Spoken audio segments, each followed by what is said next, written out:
최근에 프란치스코 교황이 우리나라의 신부 한 분을 주교로 임명을 했다고 합니다.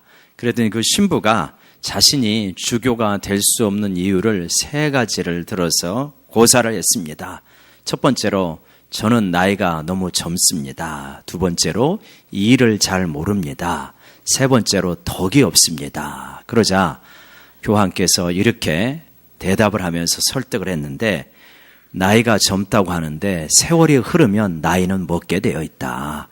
일을 잘 모른다고 하는데 일은 교황청이 잘 아니까 따라만 와라.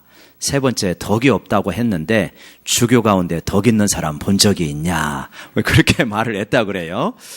우리 구역장으로 이렇게 임명되는 분들도 좀 비슷한 것을 좀 잘 생각해 보시면 좋겠다 싶습니다.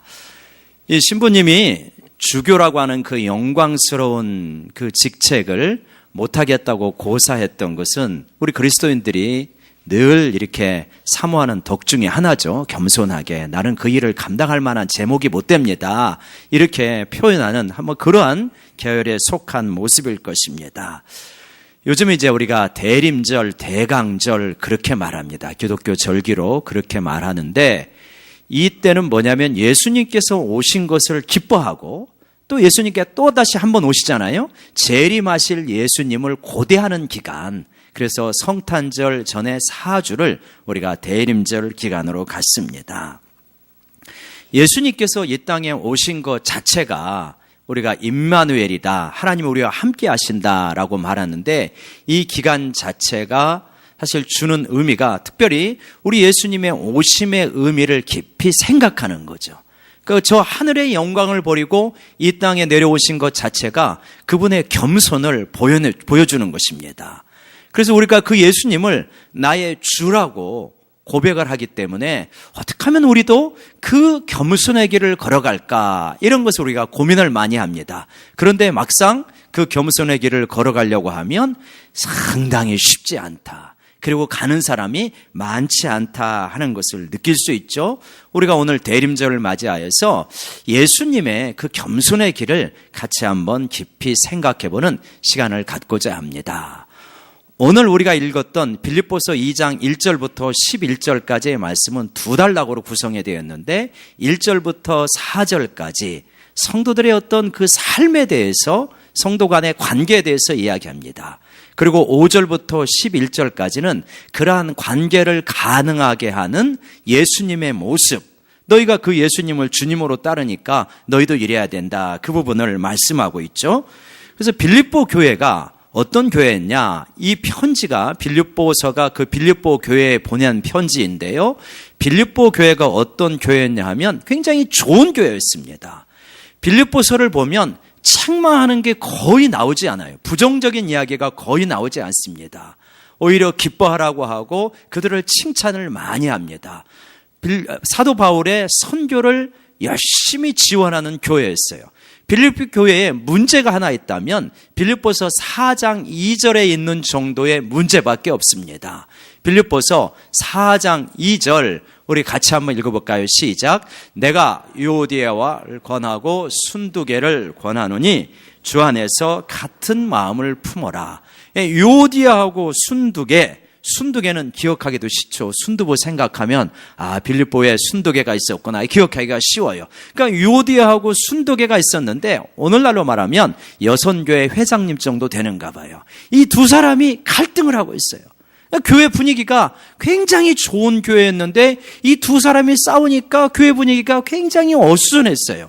이것 때문에 사도 바울이 너희가 이 부분을 좀 잘 생각하고 뭐 하라고 그러냐면 내가 너희를 권하는데 같은 마음을 좀 품어라. 그러면서 무슨 이야기를 하냐면 이 빌립보서 4장 5절에 이렇게 말씀하십니다. 4장 5절을 보시면 우리 같이 한번 읽어볼까요? 시작.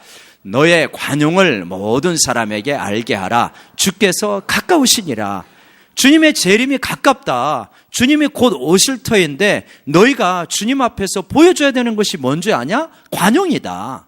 넓은 마음을 보여줘라. 너희 그렇게 서로 갈등하고 싸우다가 주님이 재림하시면 그 앞에서 뭐라고 말할래?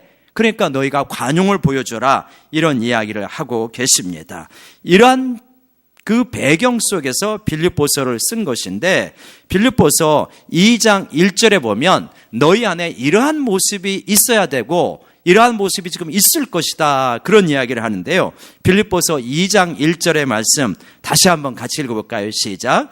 그러므로 그리스도 안에 무슨 권면이나 사랑의 무슨 위로나 성령의 무슨 교제나 긍휼이나 자비가 있거든 권면, 위로, 교제, 긍휼, 자비, 이런 것들이 너희 가운데 있어야 되지 않느냐, 이런 것이 지금 있지 않느냐. 그러니까 성도들의 만나면은 이런 거 해야 된다는 거예요. 권면하고 위로하고 교제하고 이런 부분들을 너희가 해야 된다. 그러면서 그렇게 하는데 너희에게 이런 마음이 있어야 된다. 이 마음이 뭐냐면 2절 부분이 굉장히 중요한데요. 우리 2절 말씀을 다시 한번 같이 읽어봅시다. 시작. 마음을 같이하여 같은 사랑을 가지고 뜻을 합하며 한 마음을 품어. 보세요.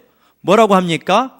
마음을 같이하고 같은 사랑, 뜻을 합하고 한 마음. 사실은 뭐예요? 다 같은 이야기예요.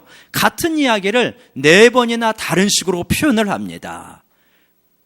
이거를 한마디로 결론을 짓는다면 어떻게 하느냐? 너희가 마음이 서로 똑같고 만나면 좋은 사람이 되고 만나는 게 즐겁고 그렇게 하라는 거예요. 여러분, 그런 게 있잖아요. 만나면 좋은 친구, 그 다음에 MBC 문화방송, 그게 아니고 만나면 좋은 친구, 영광교회 성도들. 아멘이십니까? 그렇게 돼야 된다는 거예요. 영광교회 성도들이 만나면 어떻게 좋아야 된다는 거예요. 아이고, 만나면서 인상 쓰고 만나면서 힘겹고 부담스럽고 그렇게 되면 안 된다는 거예요. 이게 성도들이 그리스도 안에서 만나야 될 모습이다라고 이렇게 말합니다. 그런데 현실적으로 많은 교회, 빌립보 교회의 갈등도 이런 부분으로 비롯된 것인데, 너희들 가운데 무엇이 있어서 이렇게 안 되느냐? 만나면 좋은 친구가 안 되냐? 그것은 3절에 있는 것 때문에 그렇게 안 되는 거다, 그렇게 말씀을 합니다. 3절 말씀 다시 읽어봅시다. 시작. 아무 일에든지 다툼이나 허용으로 하지 말고 오직 겸손한 마음으로 각각 자기보다 남을 낮게 여기고. 이렇게 잘 안 되는 까닭이 무엇이냐면 바로 이것이다. 다툼이나 허용으로 하기 때문이다. 굉장히 중요한 거죠. 우리 가운데 이 다툼이나 허용이 있으면 좋은 만남이 이루어지기가 어렵다는 거예요. 이 다툼은 표준 세번역으로는 경쟁이라고 되어 있어요. 너희들이 만나고 경쟁하면 안 된다. 그러니까 허용을 부리면 안 된다. 여러분, 우리들이 살아가는 이 세상의 원리와 하나님 나라의 원리는 굉장히 상반됩니다. 이 세상의 원리는 무엇이냐면 경쟁의 원리예요. 누가 더 앞서가느냐, 누가 더 성공하느냐, 누가 더 높이 올라가느냐, 누가 더 많이 벌었느냐, 누가 더 넓은 평수에 사느냐, 이것이 이 세상의 원리예요. 갖고 그것 가지고 늘 경쟁을 하는 거예요. 그거에 익숙해져 있어요, 초등학교 때부터. 그런데 너희 교회까지 와가지고 하나님 나라에 들어와가지고 그 원리로 살아가면서 갈등이 생기는 거다. 다툼으로 하지 말아라, 경쟁으로 하지 말아라, 이렇게 말씀하고 있습니다. 하나님 나라는 경쟁의 원리가 아니라 뭐냐? 더불어 같이 살아가는 원리다. 같이 손잡고 가는 것이지 너 혼자 앞서 달려가는 게 아니다. 이걸 말씀하고 있는 거예요. 그리고 너희들 가운데 허용으로 하지 말아라. 여러분, 우리 가운데 허영기가 있어요. 우리 한국 사람들이 특별히 허영기가 많습니다. 허영은 뭐냐면 실제로 속으로 없는데 그럴듯하게 보이는 거예요. 내용은 없는데 괜찮은 사람으로, 착한 사람으로, 선한 사람으로, 좋은 사람으로 보이고 싶어하는 거, 이게 허영기예요. 너희들 가운데 허영기가 있어가지고 한 마음이 되어지지 못한다라고 이렇게 말씀하는 겁니다. 그래서 그리스도인의 하나님 나라의 삶의 원리는 허영이 아니다. 그냥 솔직 담백한 것이다. 네 있는 수준을 그대로 보이고 살아가라. 부족하면 부족한 대로 살아가고 없으면 없는 대로 살아가라. 이게 그리스도인의 삶의 모습인데, 너희가 자꾸 높아지려고 하고 없는 것도 있는 것처럼 보이려고 하고 잘 괜찮은 사람처럼 자꾸 보이려고 하니까 그 가운데 갈등이 일어나고 싸움이 일어나는 것이다, 이렇게 말하는 거죠. 한번 적용해서 설명을 한다면 이런 것입니다. 우리가 지난 추수감사절에 찬양 경연대회를 하였다가 이제 그걸 안 하고 축제로 하지 않았습니까? 축제로 하면서 우리 여러분들에게 물어보고 저도 그렇게 느꼈지만 다들 좋았다고, 대부분의 의견이 좋았다 그래요. 왜 그러냐? 경쟁, 등수에 신경 안 쓰니까 좋더라. 그 임원들 은근히 그 별것도 아니지만 등수에 들어가야 되는 거 아니야? 뭐 이런 마음이 들거든요. 별것도 아니지만 우리가 그 3등 안에도 못 들어갔네? 그 은근히 그 기분이 약간 좀 상하거든요. 경쟁이라는 게 그런 것입니다. 그리고 이제 우리 찬양 경연대회를 할 때마다 우리 이번에 아니고 작년인가요? 재작년인가? 우리 마리아 우리 여성 그 선교회 우리 자매들이 나왔는데 저는 사실 상 주고 싶더라고요. 머리에다 이렇게 뭐 나비 모양 이거 핀 꽂고 애기 안고 나와가지고 그거 한다는 게 그 쉬운 일입니까? 근데 우리 부교육자들이 상을 안 줘. 점수를 박하게 줘가지고 안 줬어. 그래갖고 내가 좀 상처받았어요, 사실은. 그리고 우리 안나 권사님들 나와서 하는데 상 드려야 되잖아요. 우리 아브라함 형님들 상 드려야 되잖아요. 상을 못 드려요. 이게 점수가 이게 좀 거시기해. 그래가지고 못 드리는 거야. 그래갖고 그 모습을 보면서 진짜 저렇게 나와서 하는 것 자체가 하나님 앞에 상급인데 이 점수를 매기고 공정하게 이렇게 하다 보니까 우리 부교육자들이 선지자 계열에 속해 있거든요. 그러다 보니까 이게 그렇게 안 되는 거예요. 근데 이번에 축제로 같이 가니까 얼마나 편안하고 좋은지. 더불어 가는 삶의 원리가 하나님 나라의 원리다. 경쟁의 원리가 아니다라고 하는 것입니다. 여러분, 허영도 좀 잘 생각해 봐야 됩니다. 허영 가운데 영적인 허영도 있는 거예요. 현실적인 물질적인 부분에 대한 허영도 있지만 영적인 허영도 있다. 우리가 간증 듣는 거 조심해야 됩니다. 간증 가운데 이런 분들이 있어요. 나와가지고 저는 특별한 죄를 지었습니다. 보통 죄를 지어가지고는 성에 안 차요. 그래서 특별한 죄를 지어야 돼요. 특별한 죄를 지었고 특별한 사함을 받았고 특별한 용서를 받았고 특별한 은혜를 받고 특별한 사랑을 받고 있다고 해야 그 마음이 흡족한 거예요. 보통 죄를 짓고 보통 사함을 받고 보통 은혜를 받는 게 그게 얼마나 큰 은혜입니까? 그죠? 근데 이렇게 뭔가 특별해야 된다고 생각을 해요. 이게 뭐냐? 영적인 허영기예요. 혹시 내 가운데 그런 거 없는지 한번 좀 잘 생각해 보셔요. 내가 다른 사람보다 좀 더 이렇게 높다. 다른 사람보다 영적으로 앞서 있다. 다른 사람보다 성경도 많이 읽고 나는 기도도 많이 하고 더 하나님을 깊이 만나고 더 영적으로 깨어 있고 이거 아주 조심하셔야 됩니다. 그냥 내가 영적으로 은혜가 충만하면 하나님이 이 부족한 자에게 이 보통의 은혜로는 이게 잘 안 되니까 나에게 좀 특별한 은혜를 주시나? 내가 그만큼 부족한가 보다. 오히려 이렇게 생각하는 게 영적으로 합당한 겸손한 모습인 거예요. 여러분, 우리가 이런 부분을 좀 조심하시면서 영적으로도 뭔가 경쟁의 원리 다른 사람보다 앞서야만 만족한다면 이거 역시 경쟁과 교만과 허영 가운데 내가 잘못하면 붙들릴 수 있다는 것을 우리가 생각을 해야 되는 부분입니다. 여러분, 한 가지만 더 적용하자면 이런 것입니다. 교회에서의 어떤 직분을 계급처럼 생각하시면 굉장히 위험한 허영의 원리예요. 그런 거 아닙니다. 사실은 우리가 집사라고 하는 것은 뭐냐면 사도행전 7장에 나오는 집사는 뭡니까? 일하라고 하는 거예요. 그거 전혀 직분이 아니에요. 그냥 섬기는 것뿐이에요. 더구나 거기에 무슨 계급의 순차성이 있는 거 전혀 아니올시다. 근데 우리 가운데 세상의 경쟁의 원리가 들어와가지고 그 부분도 좀 그렇게 생각을 해요. 계단식으로 서리집사, 안수집사, 권사, 장로 이렇게 무슨 계급이 있는 것처럼 여러분 높이 올라가면 올라갈수록 책임이 무거워지는 겁니다. 책망도 더 많이 받아요. 책망을 예수님께 받는 거는 이 세상에서 조금 무시받는 게 차라리 낫지 예수님께 책망을 받으면 기회가 없는 거예요. 그 마지막 순간에. 근데 책망은 누가 더 많이 받냐면 올라가면 올라가는 사람이 올라가는 것도 아니지만 사실은 뭔가 이 직분을 가지고 책임을 진 지도자의 영역에 있는 사람이 훨씬 더 책임 추궁을 많이 하게 되는 거예요. 왜 근데 그거를 하시려고 합니까? 굉장히 부담스러운 자리인데 참 저는 그런 부분에 대해서 할 수만 있다면 서리 집사로 하나님 잘 믿으면 책망도 안 받고요, 칭찬받는 게 훨씬 많은데, 너는 서리 집사인데 진짜야, 목회자보다 더 잘 믿고 왔다, 야 너는 대단하다, 이렇게 칭찬을 받아야지. 너는 목회자가 돼가지고, 너는 교회 지도자가 돼가지고 성경도 제대로 모르고 네 마음대로 행동하고 그러고 왔냐? 그렇게 하면 어떡하려고 그러시는지 참 이렇게 조심하셔야 됩니다.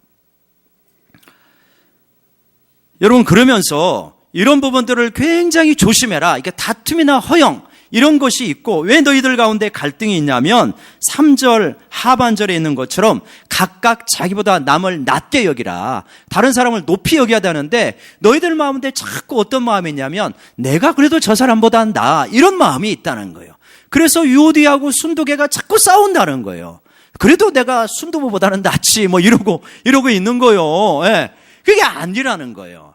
네가 훨씬 저 사람이 나보다 낫구나, 이렇게 생각을 해야 그것이 예수님을 믿는 제자의 길의 사람들의 마음 태도다. 왜 자꾸 네가 너하고 저 다른 사람을 비교해가지고 나는 그래도 이건 좀 나아, 자꾸 이러려고 하느냐? 너 자꾸 낮아지려고 하고 겸손해지려고 하고 다른 사람이 너보다 훌륭하다고 생각을 해야지, 네가 왜 자꾸 다른 사람보다 훌륭하다고 생각하느냐? 그것 때문에 지금 갈등이 생기고, 그것 때문에 너희들이 불행해지고 구원의 길에 도달하지 못하는 것이다, 이야기를 하는 것입니다.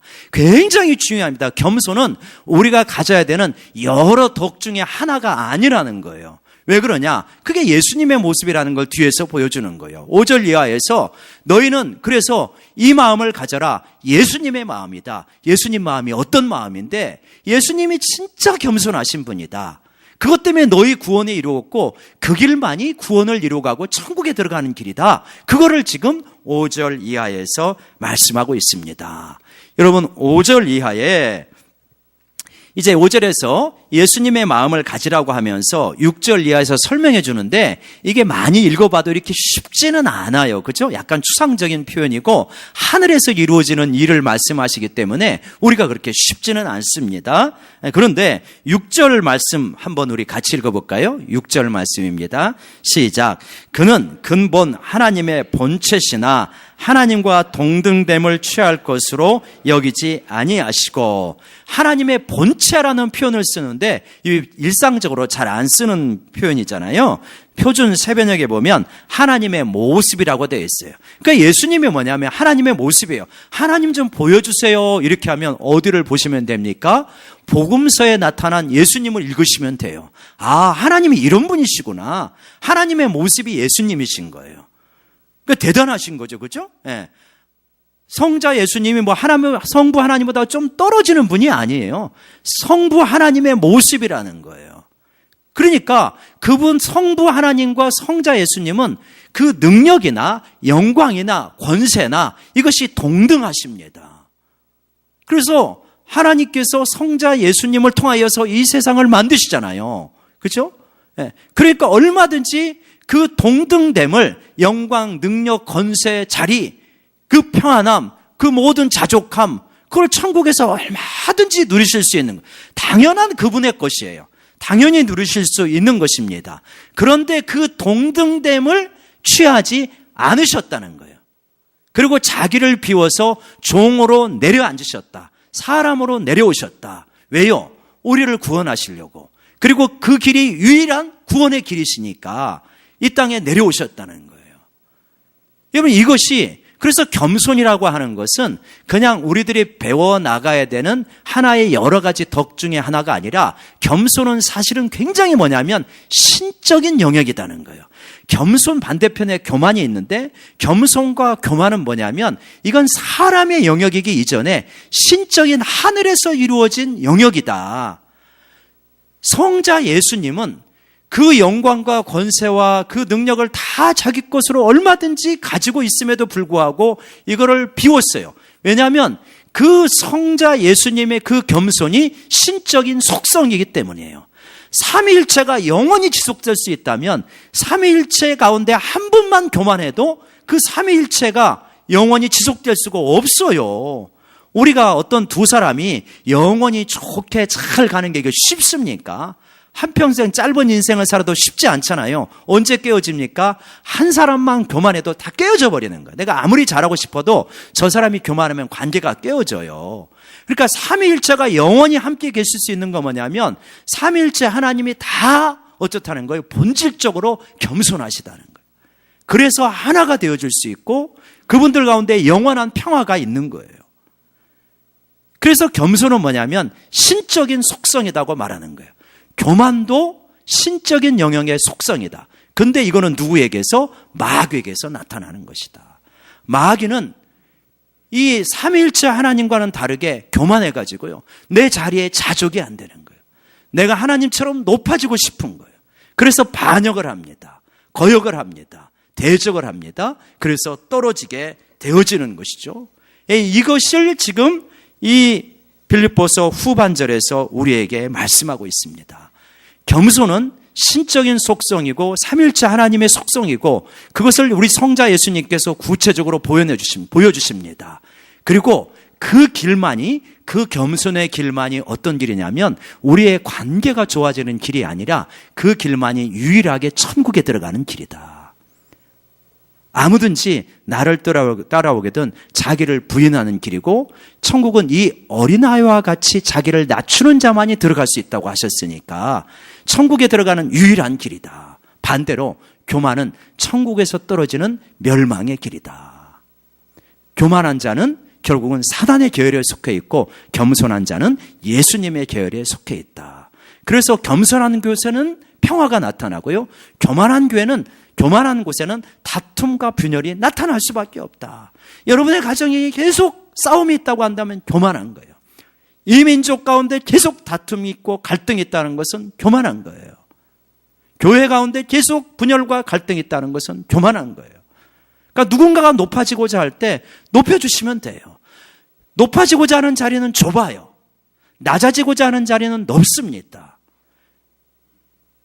마귀의 길은 좁은 거예요. 어떤 의미에서는. 다 높아지려고 하니까 올라가는 사람을 붙잡아서 내려놓는 것입니다. 겸손하게 낮아지려고 하면 얼마든지 낮아져서 교회 가운데서 이름도 없이 빛도 없이 알아주는 사람도 없이 섬길 수 있는 길은 얼마든지 있다는 거예요. 그러면 그것으로 끝이냐? 아니라는 거예요. 여기에는 역설의 진리가 있다. 낮아지고자 하는 자는 반드시 높아질 것이고 높아지고자 하는 자는 낮아진다는 거예요. 예수님이 그렇게 이 땅에 오셔서 낮아지시니까 우리 하나님께서 그분을 모든 사람들의 주로 삼으시고 모든 무릎을 그 예수님께 꿇게 하십니다. 반대로 높아지고자 했던 마귀는 어떻게 합니까? 영원한 무저경 속에 잠기게 되어지는 이 역사가 이루어지게 된다라고 이렇게 말씀하고 있습니다. 여러분, 이 말씀을 우리가 어떻게 실천적으로 적용할까? 두 가지를 말씀드릴 수 있을 것 같습니다. 첫 번째는 우리 대림절을 맞이하면서 예수님의 오심을 기뻐하고 주님의 재림을 고대하면서 예수님의 이 낮아지심의 의미가 무엇인지 깊이 묵상하는 것입니다. 예수님의 겸손에 대해서 그 하늘의 영광스러운 보좌를 버리고 이 땅에 낮아지셔요. 여러분, 우리가 아이를 낳았는데 우리 아이가 병원에서 낳지도 못하고 산파에게서 낳고 누일 곳이 없어서 어디 마구간 같은 데 누인다면 우리 부모님들 굉장히 비참해질 거예요. 그 예수님은 그렇게 낮아지시잖아요. 그 영광스러운 보좌고 이 땅의 왕자하고는 비교도 안 되겠지만 왕자의 자리로 올 수도 있는데 가장 필부의 자리로 오셔서 마구간까지 낮아지시지 않습니까? 그 낮아지심의 의미, 우리는 굉장히 높아지고 싶고 우월해지고 싶고 다른 사람들을 무시하는 지위에 있고 싶고 사람들의 찬탄을 받고 싶고, 그런데 예수님은 완전히 낮아지시잖아요. 내가 진짜 예수님을 믿는다고 하는 것은 그 낮아지는 길로 가는 것이다. 그 의미를 좀 깊이 묵상했으면 좋겠습니다. 이 묵상하는 가운데 두 번째로 우리는 내가 정말 낮아지는 것을 자꾸만 예수님을 따라서 배운다고 한다면 내 처지에 대해서 자꾸 감사하는 법을 배우게 되어질 것입니다. 우리 인생의 많은 불행 가운데 하나는 뭐냐면 내가 이 정도 대접을 받아서는 안 된다는 가운데서 우리 인생의 많은 불행이 시작되어집니다. 이 가족 가운데 이 집에서 나 이 정도 대접받을 사람 아니다. 나 이 회사에서 나 이 정도 대접받으면 안 돼. 더 나 인정받고 더 승진해야 돼. 나 이 집에서 나 지금까지 시집 와가지고 이렇게 오랫동안 고생했으니까 나 해외여행 좀 보내줘야 돼. 이거 하고 있으면 안 보내주면 시험 드는 거예요. 예수님은 그렇게 낮아지시고 영원한 하나님 나라로 우리가 축복을 받았는데 우리는 자꾸 이 세상에서 사람들과의 관계에서 자꾸만 뭔가 대접을 받고 높아지려고 자꾸 생각하게 될 때 그때 상당히 어려움이 찾아오게 되는 거예요. 나 이 정도 대접을 받아도 너무 충분하다. 나의 죄성과 나의 게으름과 나의 안일함과 나의 무지함을 볼 때 내가 지금 이 정도 대접을 받는 것도 너무 충분하다고 생각할 때 내가 있는 곳이 서서히 천국으로 바뀌고 천국의 평화가 오는 겁니다. 그런데 아니다, 이 정도면 안 된다 라고 자꾸 생각하면 힘들어지는 겁니다. 예를 들어서 자녀에 대해서도 그렇잖아요. 이 정도 우리 자녀가 되어진 것이 너무 감사하다면 자녀를 바라보는 눈이 사랑스럽겠지만 너는 왜 이 정도밖에 안 되냐? 자꾸 질책하는 눈으로 바라보면 이 불화가 자꾸 생길 수밖에 없는 거예요. 저는 이제 지난 금요일 날 우리 교회 김순옥 목사님이 오시지 않았습니까? 에스라. 근데 이제 평택에 우리 같이 공부했던 동기 목사님이 이제 평택에 있는 한 교회로 부임해서 오셔가지고 같이 와서 식사를 했어요. 같이 와서 식사를 하면서 참 제가 이 말씀을 묵상하는 가운데 있어서 더 은혜가 되었는데 좀 소박한 적용이긴 하지만 이렇습니다. 그 목사님도 굉장히 이제 좋으신 분인데 이 담임으로 오셨는데 이제 올해 3월 달에 왔어요. 근데 이렇게 나이를 이렇게 물어보니까 이제 51세가 벌써 51살이 되었더라고요. 근데 가만히 생각해 보니까 저는 이제 40살에 왔잖아요. 그러니까 저보다 훨씬 훌륭하고 실력 있고 겸손하고 주님을 진짜 잘 따라가는 사람도 많은데 하나님께서 이렇게 부족한 사람을 긍휼히 여겨주셔서 영광교회 담임 목사로 불러주셨구나. 또 영광교회 성도님들이 투표를 통하여서 이 부족한 사람을 받아주셨구나 라고 이렇게 생각을 하니까 너무 감사한 거예요. 반대로 적용하면 야, 내 그릇이 이 송탄에 올 그릇이 아닌데 나 적어도 강남에 가 있어야 될 텐데 하면 늘 불만일 거예요. 낮아지면요 하늘의 평화와 기쁨이 밀려오거든요. 높게 생각하면요 불평과 저 지옥에서 이렇게 스물스물 피어오르는 그 검은 연기의 불평과 원망이 자꾸 내 마음으로 올라오게 되는 것입니다. 그래서 낮아지는 길은 구원의 길이고 이 땅에서의 행복의 길이기도 합니다. 낙화라는 시를 쓴 이형기 시인이 있는데 그 시인이 항복에 대하여 이런 시를 썼더라고요. 근데 읽다가 야 우리 본문하고 참 잘 맞는다 이렇게 생각했는데 그 시가 조금 작아서 어떠실지요? 항복한 자는 두 손을 번쩍 위로 치켜든다. 항복하면 이렇게 하지 않습니까? 그리하여 뜻밖에도 하늘을 저 혼자 차지해버린다. 두 손을 들고 나니까 하늘을 저 혼자 차지해버린대요. 손은 완전히 비어있다. 들었던 것도 내버리지 않으면 항복할 수가 없다. 막바지에 몰려 벌거벗고 나선 겨울 들판에 앙상한 나무 한 그루. 안 그러면요 안 벗거든요. 교만의 옷, 자존심의 옷, 높아지고자 하는 옷을 안 벗어요. 막바지에 몰리면 억지로 벗게 되어집니다. 막바지에 몰리는 것도 하나님의 은혜다. 이걸 우리가 깊이 생각해야 됩니다.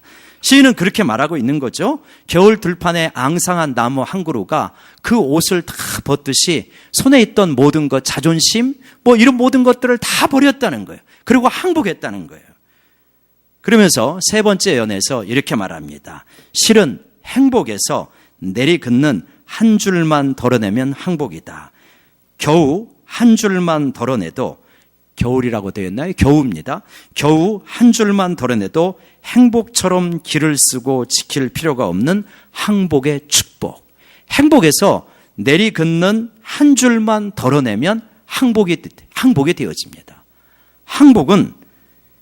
행복은 길을 쓰고 지켜야 되지만 항복은 길을 쓰지 않아도 돼요. 낮아지면 그냥 길을 쓰지 않아도 됩니다. 그러면서 하늘에 새 한 마리가 날고 있다. 벌거벗은 겨울 나무가 새가 되어 한 줄 덜어낸 항복의 그 가벼움을 날고 있다. 이렇게 되어진다. 이렇게 말하는 거죠. 오늘 말씀의 한 줄 결론입니다. 겸손은 항복이요, 항복은 행복의 길이요, 구원의 길이다. 불행하게도 너무나 소수만이 이 길을 걸어갑니다. 우리는 그 소수 속에, 그 낮아짐 속에 길을 걸어가서 구원을 이룰 뿐만 아니라 이 땅에서도 항복의 축복을, 행복을 누릴 수 있는 저희 모두가 되기를 원합니다.